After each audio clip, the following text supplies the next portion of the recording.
সকাল থেকে রোদ ঝলমলে ওয়েদার থাকলেও যখন আমরা বেরিয়েছিলাম ওই 12:30 একটা নাগাদ, তখন আকাশে সাদা মেঘের ভেলা ঘনীভূত হতে শুরু করলো।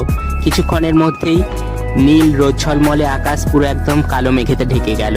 তবুও আমরা যাচ্ছিলাম দিমকি মন্দিরে। অ্যাকচুয়ালি আমি যেখানে থাকি হিমাচলের সিরমৌর ডিস্ট্রিক্টের শম্ভুবালাতে, ওখান থেকে ওই 2-3 কিমির মতো দূরে এই দিমকি মন্দির। আর এটা একটা মহাদেবের মন্দির, যেটা ওই মার্কান্ডা নদীটার ওপরেই তৈরি হয়েছে। অ্যাকচুয়ালি ব্যাপারটা হলো, আমাদের ওখানের শিব মন্দিরের চড়কের মেলার মতো এখানেও প্রতি বছর ওই নীলরাত্রির দিনে চড়কের মেলা বসে এই মন্দিরে। আর আগের বছর যখন আমি এসেছিলাম হিমাচলে, তখন প্রথম এই মন্দিরে ঘুরতে এসেছিলাম আর এই মেলাও দেখেছিলাম। তো এই জায়গায় অনেক দিন ধরে আসার ইচ্ছে ছিল ভিডিও বানানোর, কিন্তু আসা হয়নি। আর যেই দিনকে আসার সুযোগ হলো, ভিডিও বানানোর সুযোগ পেলাম, সেই দিনকে এইরকম আকাশ কালো করে বৃষ্টি চলে এলো হঠাৎই।